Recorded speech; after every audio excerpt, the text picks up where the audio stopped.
at 5 o'clock in the morning just to I got up early in the morning just to show you a clip that happened this morning. And after that clip, I'll show you a few more at the end of the presentation. So what you see here, it's a guy named Sagi Dekel that was released this morning after 458 days in captivities in Gaza. He came back home this morning. His wife sees this in the first time and informed him that they have a new daughter that he never seen before. And look at this beautiful welcoming. Can you please put it? This morning at 5 o'clock a.m.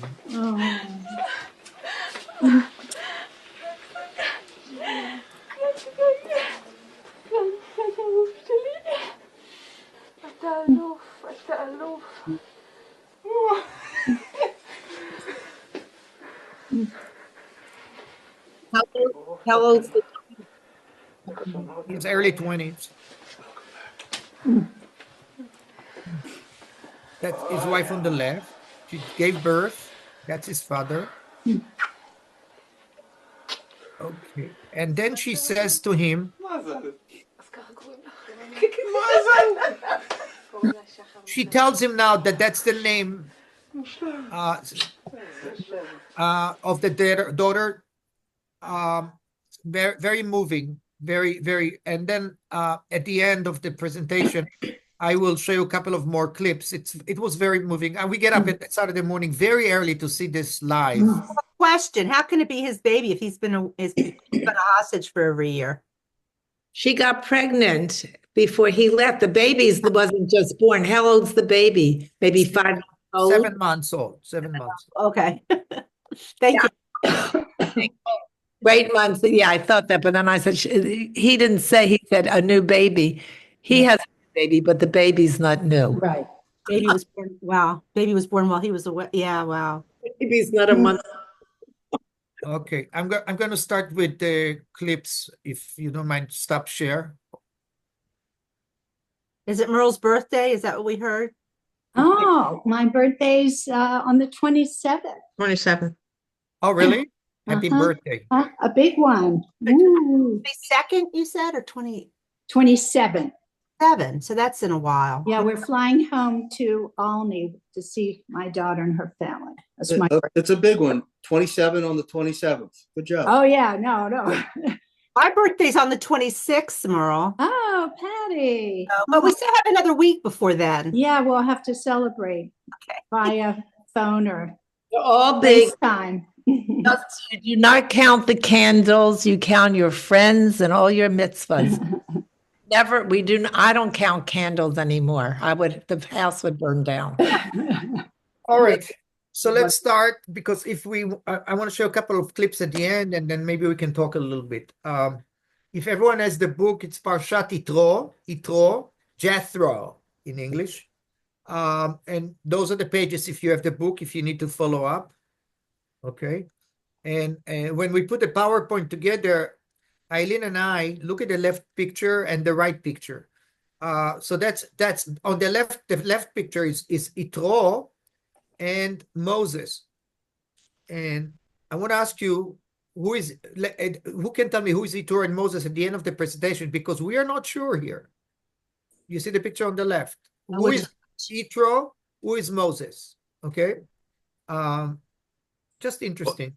But Moses is supposed to be 80 years old now. Okay.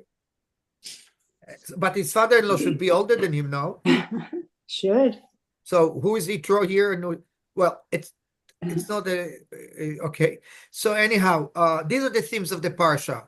Yitro role as a leader and advisor, an amazing counselor, like a good lawyer, and he's coming not from the Israelites. He's a priest from Midian.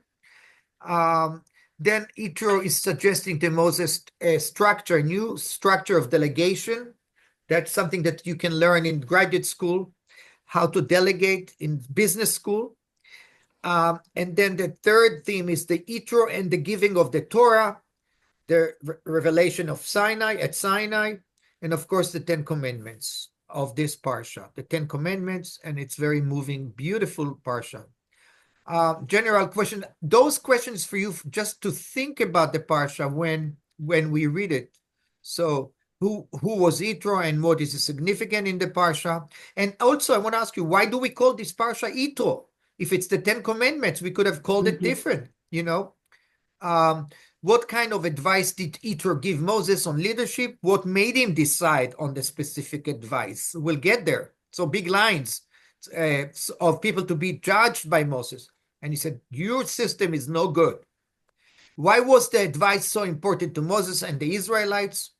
He's a better administrator, makes it more effective in judicial system in that time.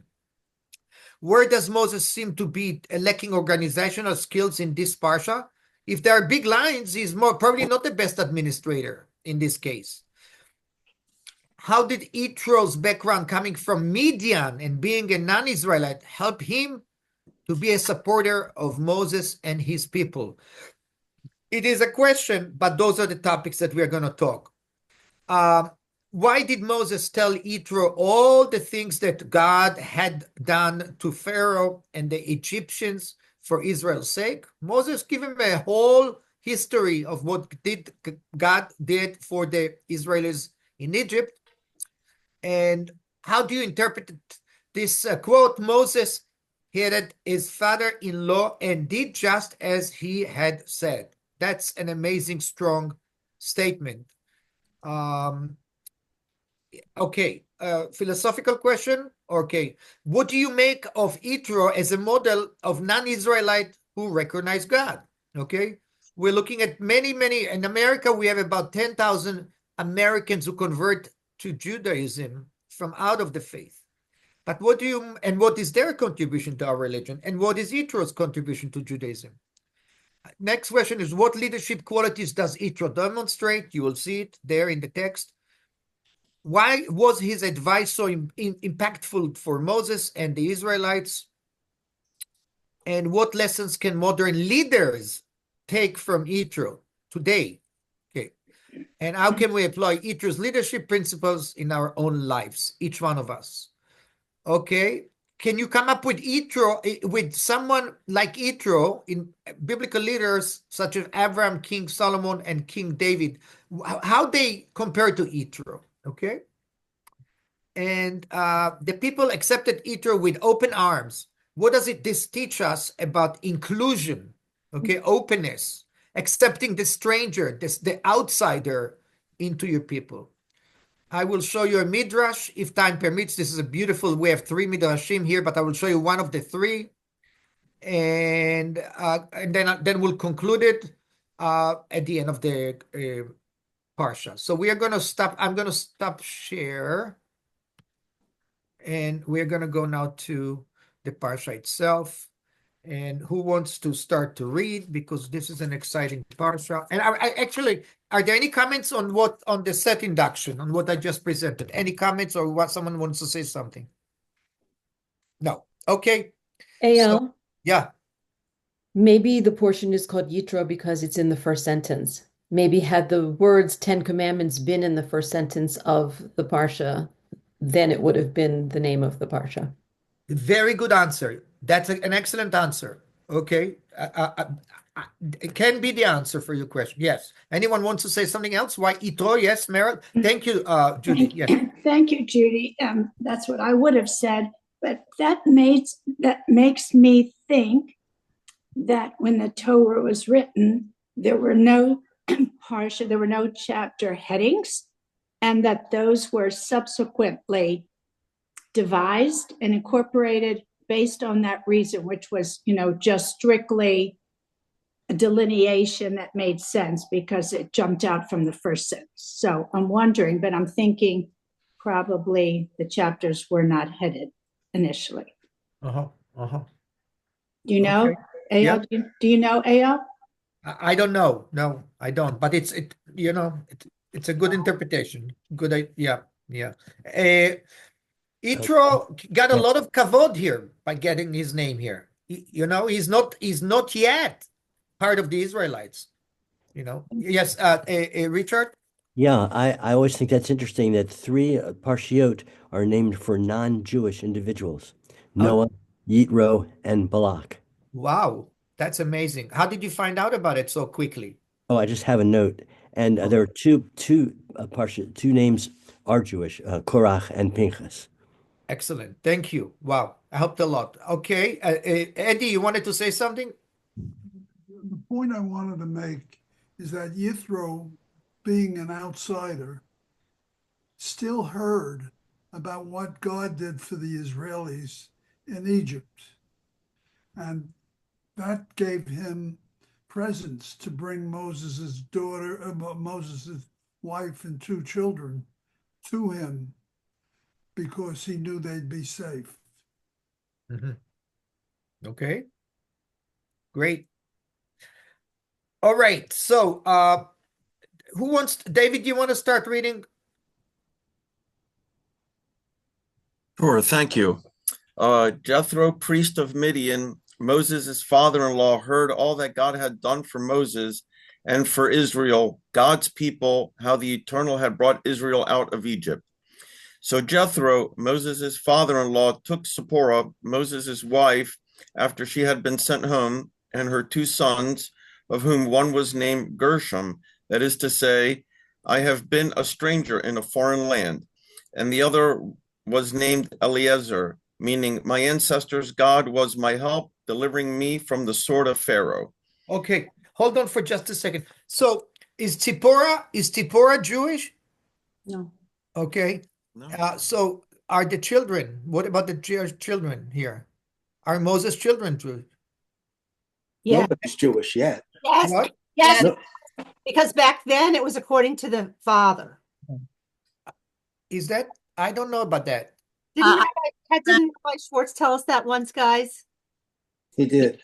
He Yeah. talked about Naomi and Ruth, Ruth, and I said, look, when she said, go back to your people, and I said, it wouldn't have mattered had they had children, they wouldn't have been Jewish. And he said, no, at that time it was according to the father. It was rabbinic when it changed and became according to the mother, that was a rabbinic change. But at that time, the religion or whatever was according to the father. Now, Okay. Rabbi was correct. That I can't tell you. Okay. 2 points. One point is that the father-in-law is mentioned twice within two sentences. Why is twice father-in-law? Why are they mentioning it? Jethro, priest of Midian, Moses' father-in-law, and you got like, and then and third, in the second phrase, it says also in Hebrew, Choten Moshe. Choten is father-in-law. Why twice? We not enough one time. Anyone has an interpretation for that? I thought things are repeated to show emphasis. That close to each other? That Yeah, close? I think Yeah. we should just definitely know that. Okay. Okay. And why? What? David, say what you want to. No, David, I have a question. I mean, did we miss it? When was his family sent home? So Moses is in the desert and he sees the burning bush, and then he goes to get the Israelites out. I didn't know that he took his family, and now his wife and family are sent home. And I guess we missed it. And unless I'm mistaken, we never hear about his family again after this. Do we? I don't know. I don't think so. I mean, No. I just find that fascinating that the most important figure in the Torah, we have no idea what happens to his wife and kids after this. So that's just my questions and observations. And David, to emphasize what you're saying, when Yitro and his wife and children come, in verse 7, it says, Moses went out to meet his father-in-law. He bowed low and kissed him. Each asked after the other's welfare, and they went into the tent. So it doesn't even describe a greeting between Moses and his family. Yeah, he didn't rush to meet his wife like in the picture we just saw of the hostage. Yeah, no, Eitz Chaim makes, a practical observation that often men of great responsibility and power who are totally committed to their missions really neglect their families. And this seems to be the case, that Moses was totally consumed with his mission on God's behalf, leading the Israelites. Uh-huh. And his family suffered. Well, they were totally neglected. Whether they suffered is another story. Uh-huh. So that's takes me to another question. What do we know here, or what do we know about Zipporah? What do you know about Zipporah? She was a Midianite. Okay. He met her in the desert. He went Okay. out and he met her in the desert when he left Egypt. Uh-huh. And what else? Okay. She was from an important family. Yeah. Yitro was probably one of the most important people in that culture, in that society, and she was the daughter of an important person. Yeah. So Mara, you make me think. Her family allowed her to intermarry. Interesting. You know, Interesting point. Here comes this stranger. Oh yeah, that's fine. Go ahead and marry him. He wasn't from the clan, so and she's the daughter of the head priest. And also later on, when Miriam and Aaron criticized Moses, they criticized him for marrying a Cushite. Right. And that they may be referring to Zipporah. And what is Cushite? Dark skin. Dark skin. Okay. Kushit. The word in Hebrew, Kushit. Interesting. Yes. So then Judy? Yeah, I was listening to Merle say that he made his family go away, and it sounded so negative the way you said it, Merle, but I'm thinking he doesn't know what the future is. He doesn't know what's going to happen. Maybe he's protecting them. Yeah, we don't know why, but I want to give him the benefit of the doubt. Mm-hmm. Okay. Anyone has an idea what is the Gershom? When you look ger in Hebrew, shom, it comes from ger. Right, the stranger. The stranger. Okay. And Eliezer. What is the Hebrew translation for Eliezer? Eli means God. Help me to deliver this boy. Eli, the God. Azar, Ozer. It's the verb. Two beautiful names and popular names in Hebrew. Okay. We're going to move to the point that Richie just initiated. David, move on, please. Continue to read, please. You're in 5. 5. Jethro, Moses' father-in-law, brought Moses, son and wife to him in the wilderness, where he was encamped at the mountain of God. He sent word to Moses, I, your father-in-law Jethro, am coming to you with your wife and her 2 sons. Moses went out to meet his father-in-law. He bowed low and kissed him. Each asked after the other's welfare, and they went into the tent. Okay, so how many questions you have to ask about this paragraph? Why did Yitro, who kissed who? Moses kisses his father-in-law, right? First. Okay, what other question you may ask if you were in a chaveruta here? Why does he say, I am bringing your wife and not my daughter? Is it more respectful? You could have said that. Are there any questions you can ask about that here? Yeah, because he is now given over his child to him, and it will always be his daughter, but now he respects the term that this is your wife, and he realizes he's out of, even though sometimes we still try to control, but he is out of, Moses is now the person that she will go to and respect, not showing disrespect for her father, but that is her first allegiance. Yeah. Okay. Eddie first, and then David, and then Patty. Yeah, Eddie. The focus is not on Moses and Yithro. The focus is going to be on Yithro's advice to Moses. So the familial arrangement is just given perfunctory attention in favor of Yithro's advice to Moses concerning the magistrates. Excellent. David, you wanted to say, David Kuntz? Yeah, a lot of people aren't going to like this one, but you could interpret when he says your wife as opposed to your daughter. It's because women aren't in the same category. They're not property, but they're not in the same class as men. And she's saying, here, I'm returning your stuff to you. It's yours. We took care of it. Okay. Okay. Okay. No one gets upset. It's very clear that society was That's- like that. Yes. Yep. Patty, you want to say something? You No, want thank you. No, Okay. no, I'm good. Okay. So, did you realize that it's the third time that he mentioned your father-in-law? Why Moses didn't have Alzheimer's to forget 2 times that third time. We'll see it more and more as it happens. Now, I could also say Jethro welcomed Moses into the tribe when he escaped Egypt. So I would say this just shows the respect, not just for the father-in-law, but for the person that took him in as a stranger when he left Egypt, when he fled Egypt. mhm, So I think there's a lot of reasons for him to bow down to Jethro. And it says so much for Jethro because he valued the qualities that he saw in Moses. When Moses helped his daughters against the marauders, he acknowledged that quality as extremely admirable.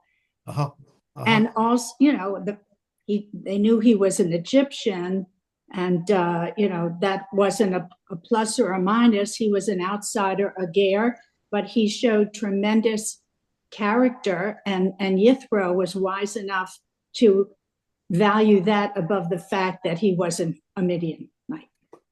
And why did Yitro allow his daughter to marry Moshe? Do you know what was the story there? Why that should have happened? Because the daughters had a fight with some bad people, and Moses came and helped them. Moses came and rescued them. Okay, and that was the end result. They married each other at the end results. I mean, that's according to what I learned from a midrash. Yes, anyone wants to add to that? Yes, David. Yes. At this time, right before this happened, when Moses first met Zipporah, he had lived in an Egyptian palace for 40 years. Whether he knew his Jewish heritage is besides the point. He was raised as a teenager, a young man, a person in his 20s and 30s in the Egyptian palace. He had, like Joseph, who knew his Jewish background, he had become Egyptianized. It may not have been such a transformation for the daughter of Jethro to marry someone that looked like them and acted like them, spoke their language, and with their accent.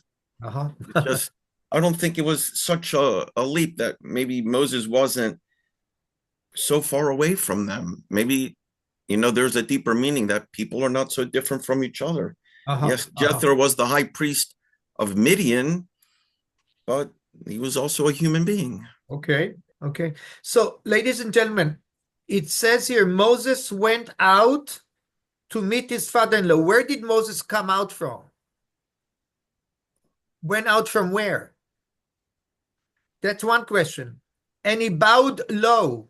In Hebrew, it's vaishtachaveu. Bowed low and kissed him. While bowing low, kissing him? I mean, both of them were low. Did he stand up? I mean, those things are very important for me to understand. He is bowing low to him.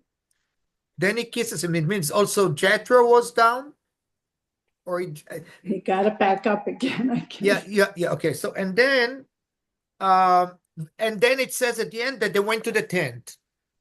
Which tent? What tent? Was there what kind of conversation was there in the tent? I have the picture at the beginning. I cannot jump now. But what was in the tent, and why couldn't they just speak? What we call here is achnasat orchim, the acceptance of guests, and you do it in a tent in a very formal way with food and kibbutzin. So whose tent is that? Is that Moses' tent? Community tent? It's like the meeting house in Colombia. What is it? Well, if it could be either, I guess we're not told. It could be the tent of meeting where Moshe was already sitting, listening to the petitions of all the people. Okay. Okay. Very good. Very good. And then you guys want to talk to me about what do you think the conversation was about? What do you think they talked about? Did they continue the conversation about the Jewish people in Egypt? Did they talk about now they're one family, maybe about their capital, about how to divide,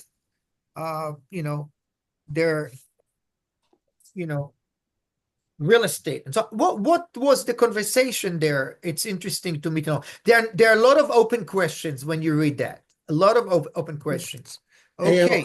I like your question because today, if we were in this situation, we would say, okay, I'm bringing my daughter, your wife back to you. What are your plans? And Moses is going to say, well, we're going to wander in the desert for 40 years and it's going to be tough. But, Jethro doesn't ask him what his plans are. You're right. Good point. Yeah. Okay. Thank you. Eitz I Chaim think in oh, sorry, the you go, David.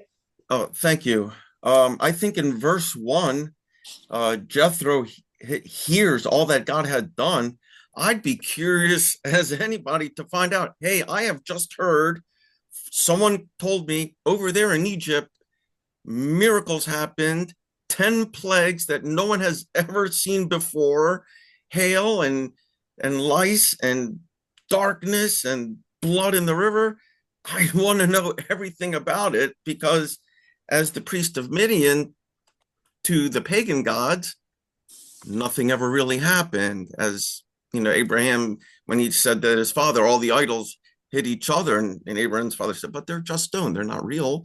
Jethro now has a sense of the Israelite God as real and doing signs and wonders. That would be an amazing story to talk about. Judy? Thank you, Ayal. I think this could almost be like a training manual for fathers-in-law and sons-in-law because number one, there's clearly respect between them, and also the ability to convey wisdom that maybe a younger generation doesn't have, but in such a way that it's not offensive. So it's like something right out of Dear Abby, right? Like, how do I talk to my son-in-law? And also, I think, the story with is it Ruth with her daughter-in-law? Ruth and Naomi. Yeah, Naomi again, and Ruth. the same thing. Like there's so much respect, although there are great differences between them. And I think it's a wonderful lesson. Yep. Intergenerational. That's beautiful. Yep. Very good. Eitz Chaim brought something up that I don't recall learning before, that this parsha is chronologically out of order and that the Torah does that intentionally to make a point. So according to Eitz Chaim, this is not my original thought, that this parsha was put after the incident with the Amalekites to show that we should not think that all Gentiles are bad like the Amalekites. And here we have this extremely wise, respectful outlander who is so valued, and his advice becomes the structure for the Jewish people for judicial matters, and that instead that this belongs after the revelation, that Yitro makes the banquet and everything he does and says actually occurs after Mount Sinai. I thought that was so interesting, and I don't recall knowing that before. Excellent. Yep. Yeah, very yep. So they're in the tent, and now you can see part of the conversation that happened there. Judy, you want to read a little bit of verse 8? Okay. Moses then recounted to his father-in-law everything that the Lord had done to Pharaoh and to the Egyptians for Israel's sake, all the hardships that had befallen them on the way, and how the Lord had delivered them. And Jethro rejoiced over all the kindness that the Lord had shown Israel when he delivered them from the Egyptians. Quote, "Blessed be the Lord," end quote, Jethro said. quote, who delivered you from the Egyptians and from Pharaoh, and who delivered the people from under the hand of the Egyptians. Now I know that the Lord is greater than all gods, yes, by the result of their very schemes against the people. End quote. Okay, up to here, up to here. Wow, it's you know, for a priest who has so much knowledge in his own religion and believes in different gods, to believe in one God, from that discussion in the tent, look how turned, what a change in conversation. And all of a sudden, did he prepare himself for that before? Did he think about converting or becoming part of the Israelites before? Is that conversation made a big impact on him? Well, he doesn't, he leaves. At the end, he goes back. So I don't think we're exactly told that he converts. I think he has great respect for the one God, but in the end, he goes back to his people and to his way of life. So what does it say about Moses here? What kind of charisma, influential? What does it say about Moses here? What does it say about Yitro? It's like Moses prepared for a good sermon, for like a high holiday sermon when he met with Yitro. He had a lot to tell him about that. And then what is it? Now I know that the Lord is greater than all gods. That means he worshiped more than one God, Yitro. He worshiped many gods, okay, different gods. Yes, by the result of their very shames against the people. So anyone wants to make something else, to say something else about it? It's very moving to me. Richie, you raised your hand. Well, this does support what Merle mentioned, that Jethro rejoiced over all the kindnesses that the Lord had shown Israel when he delivered them from the Egyptians. But actually, the Israelites were just, they were still before Sinai, so they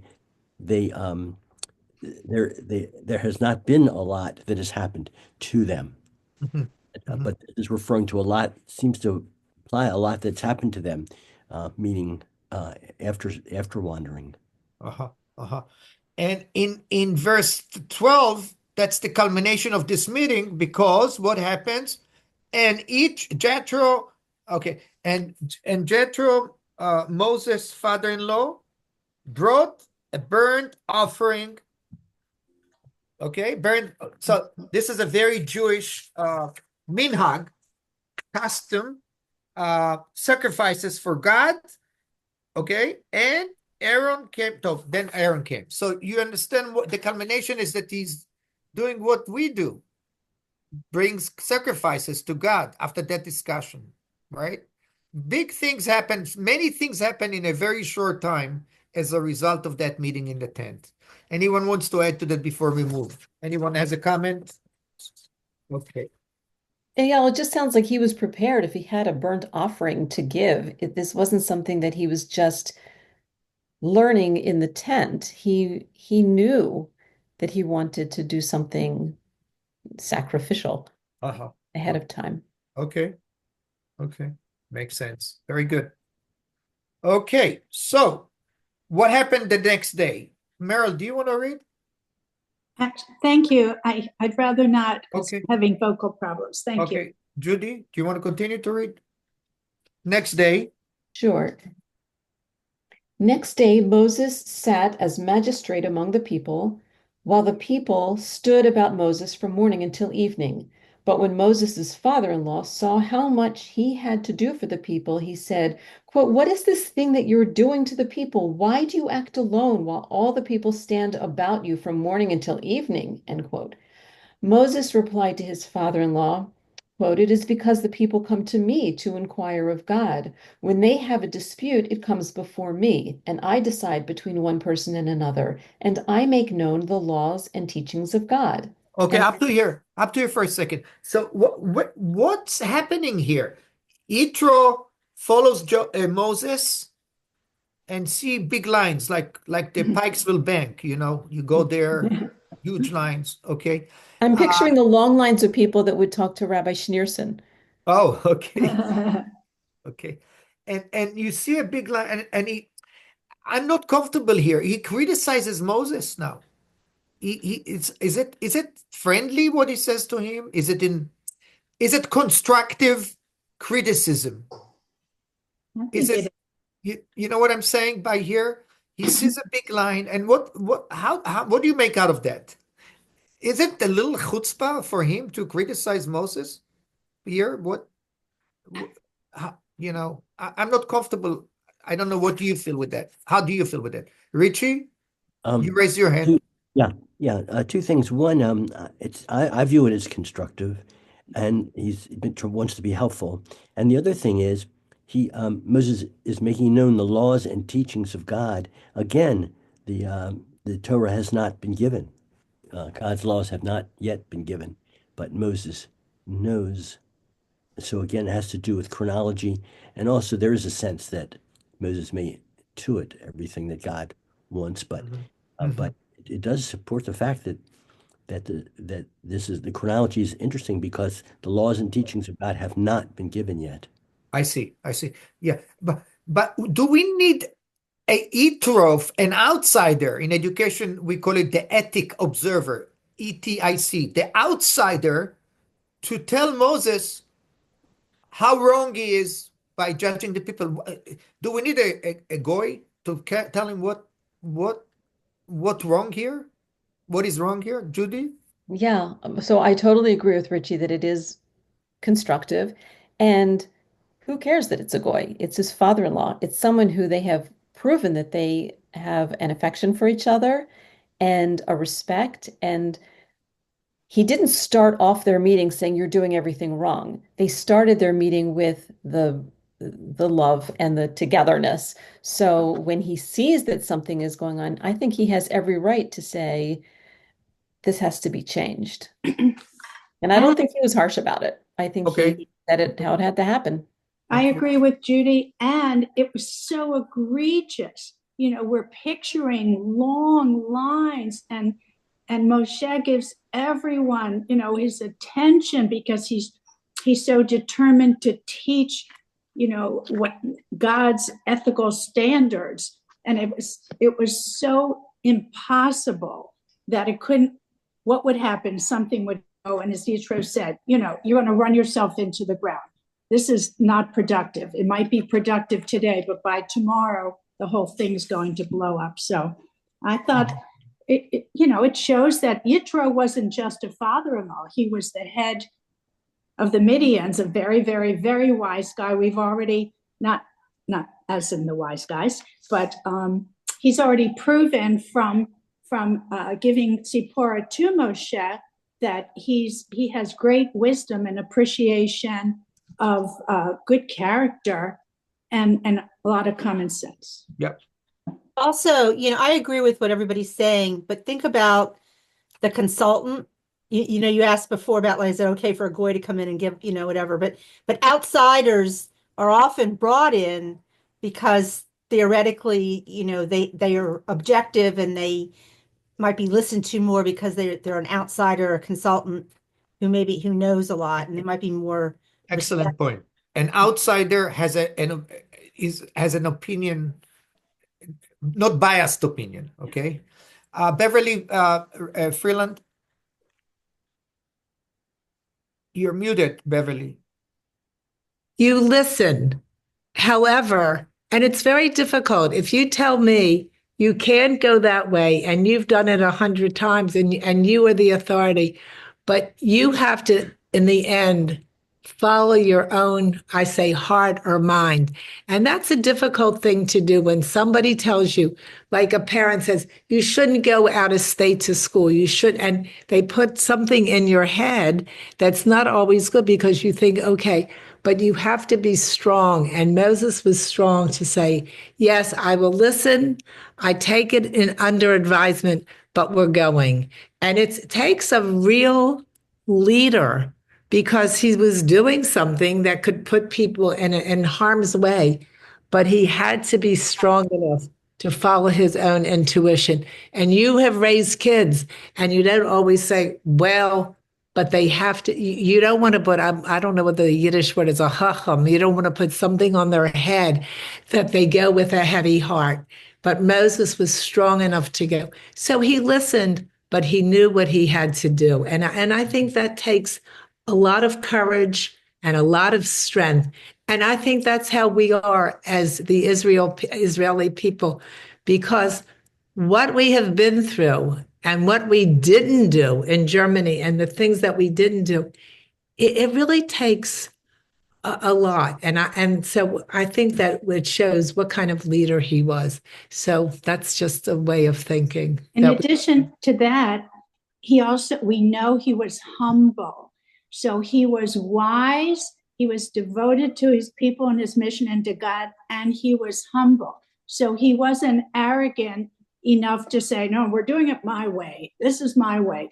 So I think the humility added to his leadership qualities allowed him to take Yitro's advice. Okay, and thank you, Meryl. And Stuart, you wanted to say? Now, one of the things I was going to say is that what I love about the Torah is that the story, I think, was meant to be written to give us lessons in life. And that is that human nature doesn't change.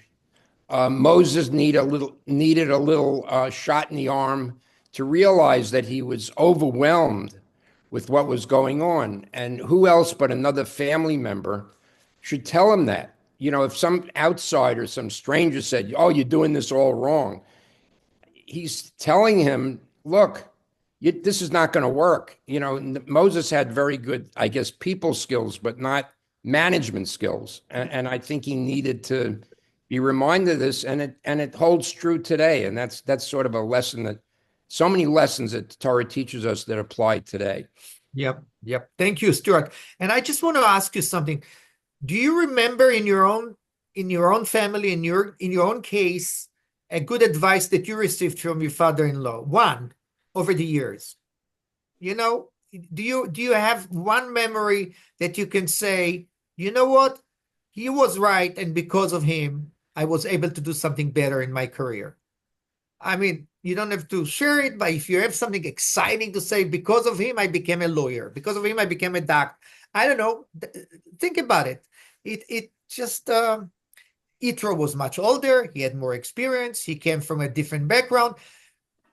It's just an interesting scenario. I think about if it was the mother-in-law versus the father-in-law give the advice. I don't know if there's a difference here, but yeah. Okay, Stuart, I'll give you one more chance because you were so quiet the entire class today. My father-in-law, Nathan Goldberg, may he rest in peace, taught me so many lessons in life. He really did. And what he used to say was that one thing is for sure, we're never going to get out of this world alive. And the second thing he used to say was that most politicians are crooks. And the third thing he would say is that we're going to end up blowing ourselves up in this world. Yep. I hope the last thing wasn't true.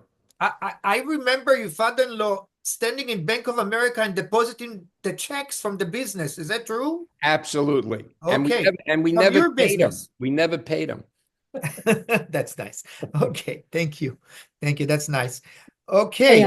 Yes, Judy. I remember my father-in-law and Howard worked together for years. And one of the hardest things that he had to do was allow Howard to make mistakes on his own, instead of always saying, no, that's not what you do, or he gave him direction, but he allowed him to make mistakes, sometimes kind of expensive ones. But he had to learn that way. So that was a really tough, realistic lesson that my father-in-law taught him. And I had great respect for him. He could definitely say things to me that if it was coming from my mother-in-law's mouth, it would be It's funny. Probably received differently.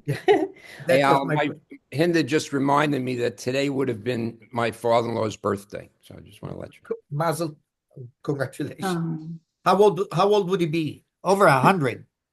He died at 98. So, and how long has he been gone? Wonderful. Okay. Maybe 105 or something like that. I don't know. Okay. So I have a question. Yes, Patty. Which we're not gonna we spent all this time on the first page of the Parsha, and we never talk about the Ten Commandments. We never get to that. If you want, we can jump to that right away.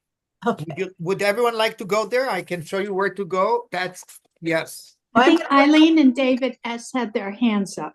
Eileen, you had your hand now. Oh, your hand was up, but just up. David S. looked like you had your hand. Yes, thank you. Very quickly, Stuart, I agree with you about his comfort level with his father-in-law, because he doesn't need Aaron to speak for him. There is no mention in this chapter that Moshe was slow of speech when he needed Aaron to speak to the Pharaoh.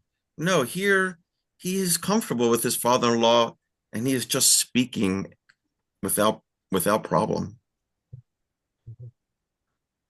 Okay. I'm going to jump to page 442 as respect for Patty, who wanted to talk a little bit more about the Ten Commandments. Since we have 14 minutes, let's go to page. It's 442, verse 2. It's chapter 20.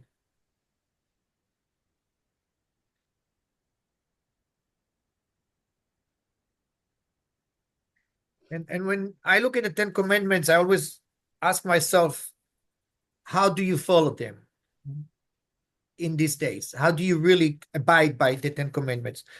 Okay, so I know it starts with who wants to read the first part of the Lord am your God who brought you out of Egypt, the land of Egypt. Who would like to continue? Maybe Patty, you read a little bit. Okay. So it actually starts on the page. It says, God spoke all of these words, saying, I, the Lord, am your God who brought you out of the land of Egypt, the house of bondage. You shall have no other gods besides me. Okay. All right. So why does God mention that I brought you out of Egypt? Don't they know that? Don't they remember that? Why does he have to remind just that fact? He could have said other things. I did the creation. All right. I created a man and a woman. Why is just because? Why? Why is that mentioning right away at the beginning? That's the most immediate thing. It's a big deal. That they remember from suffering. Now I'm getting you out of the suffering. So you remember that. Okay. Anyone wants to add to that? Yes, Meryl? I didn't think about it until recently, but Anochi instead of Ani, and I did a little research. Anochi is Egyptian for I. It's interesting that is the word chosen, and not Ani. Yeah, interesting. I didn't know that. Richie? And Eyal, I believe I was taught that it says, I am the Lord your God, and that it is singular. Is that correct? So it really makes it very different than God talking to the Israelite community, that it's actually to each individual. Is that correct? Yeah. Well, yeah. That's a wonderful point. Ani Adonai Elohecha. Elohecha is plural. Ani is singular. Yes. Wow. Great point. Very good. Very good. Eddie, you wanted to say something? Essentially, Richard made the point that there were many gods for the different religions, but our God is the God. Okay. So he mentioned that. Okay. Very good. David Kuntz, you wanted to say something? Okay.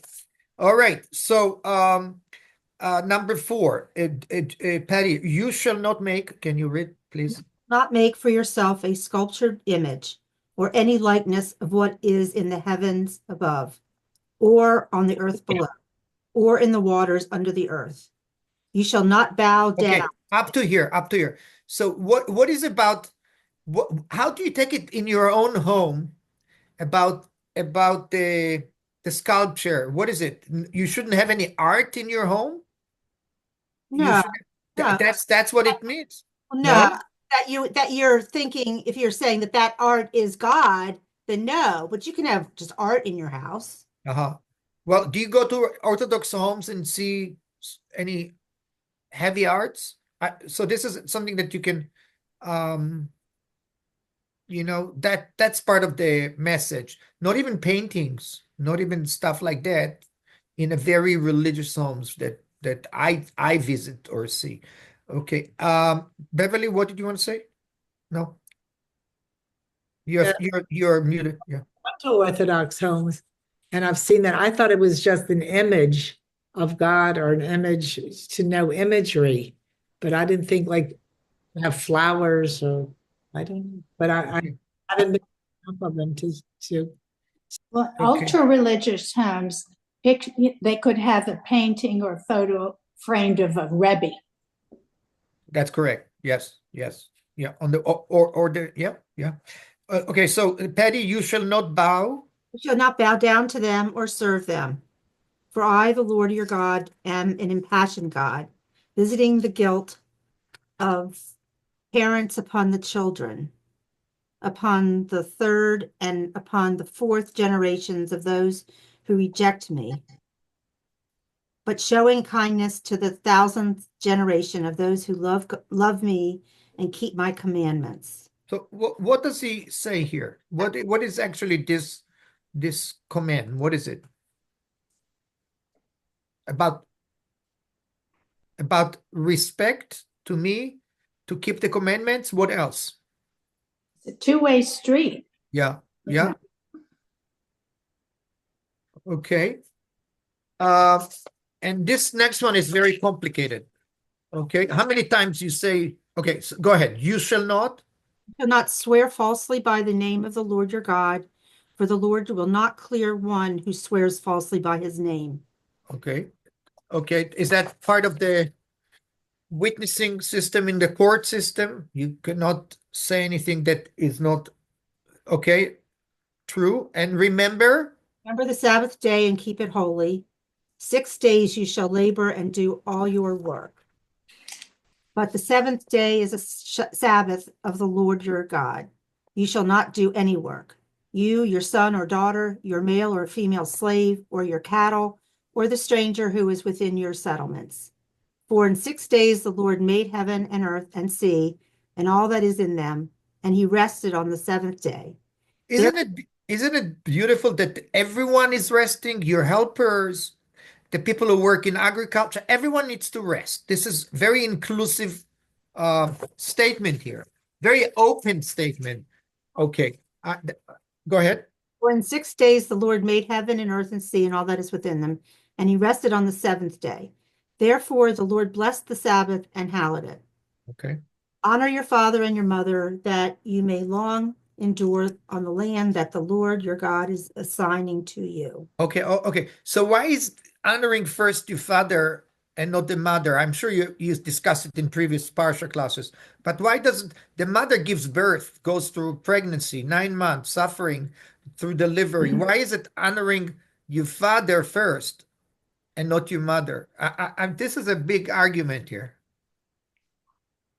Anyone thought about it before, earlier? We've acknowledged that it was a patrilineal society. Okay. Okay. And if you honor your father and mother, that's a prerequisite for long life? Is that's the only thing that will make you live longer if you honor? I mean, is there any relationship here? Long life or good life? I think there's a difference. I think it's a prerequisite for a good life. Where does it say good life? I'm just responding to you. I mean, Okay. Where does it say long life? Oh, okay, good and long life. Okay. All right. So the other time that long endure is mentioned is with shooing the mother bird away before her eggs are taken. wow. Beautiful, Rich. Beautiful. Yeah, you'll see I don't read long endure to mean long life. It just means you get to stay on the land, which gets back to the whole concept of God promised this certain land that this generation is never going to see, by the way. Interesting. I think it's also reflecting the concept Lador Vador and promulgating the values of Torah. So I think the assumption is that the parents will be trying to teach the children Torah-centric values. And if you honor your parents, you are accepting the Torah values and trying to live your life accordingly. And then you'll in turn teach them to the next generation.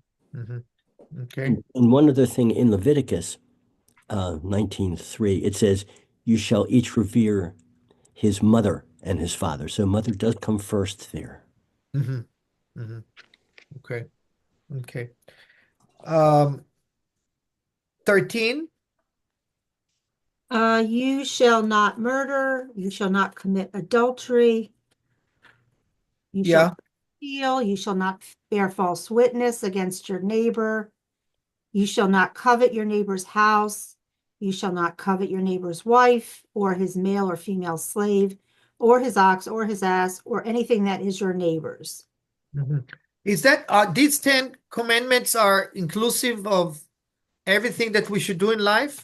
I mean, is there anything that you would add to the 10 commandments? I asked that to always asked it to my confirmation students. If you had to add one commandment, what would be it? Interesting.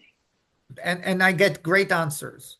But anyone think about if you had to add one on your own? Richie, if you had to write another commandment, what would you say? Study Parsha at Bethel. Okay. Okay. That's cute. Judy, that's a nice. Stephanie, you wanted to say? No? Okay. Well, how about you shall love everyone as equal? Or something?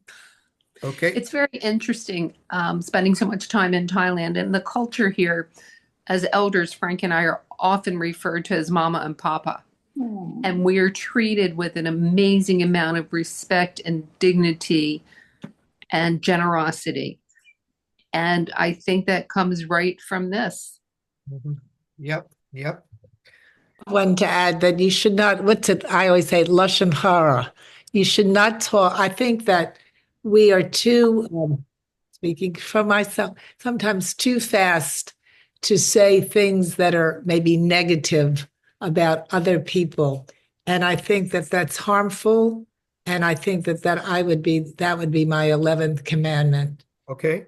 Okay. I really want to go back to what Stephanie just said. Stephanie, what you just said is that's the way you're treated in Thailand. Is that what you meant?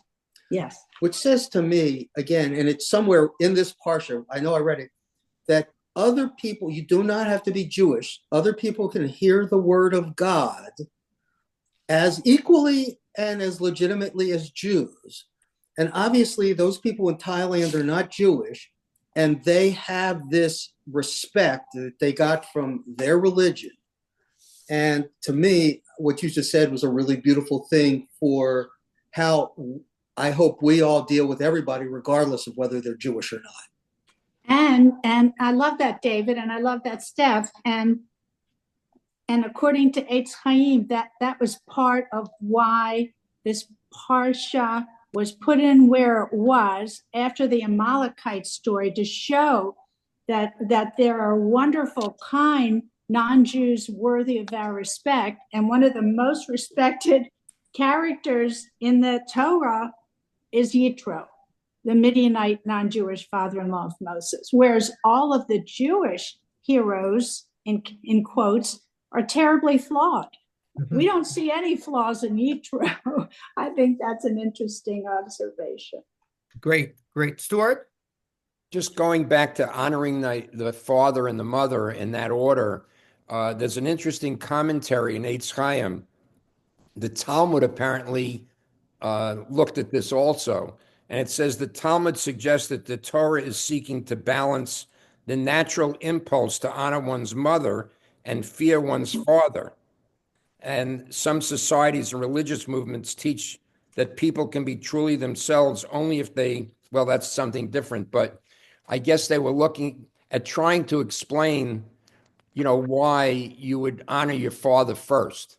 There's a natural tendency to honor your mother, so let's give credit to the father. I can imagine them, all these prophets or rabbis sitting in a room trying to figure out, why one particular sentence was worded the way it was. Richie, you raised your hand before. I see. Yeah. Just as we're wrapping up, just one thing that I always find helpful, and that is comparing the Ten Commandments in Exodus and Deuteronomy with regard to Shabbat. And in Exodus, it says to remember Shabbat, and in Deuteronomy, it says to observe Shabbat. And Wow. one thing that I think is a nice way to remember that is you have to, Exodus comes first. You have to remember before you can observe. Fantastic. Great comment. I wanted to summarize the Parsha with 5 points. And can I just go back to the screen for a second to share with you just the last slide, because I want to tell you where, just a second. Okay.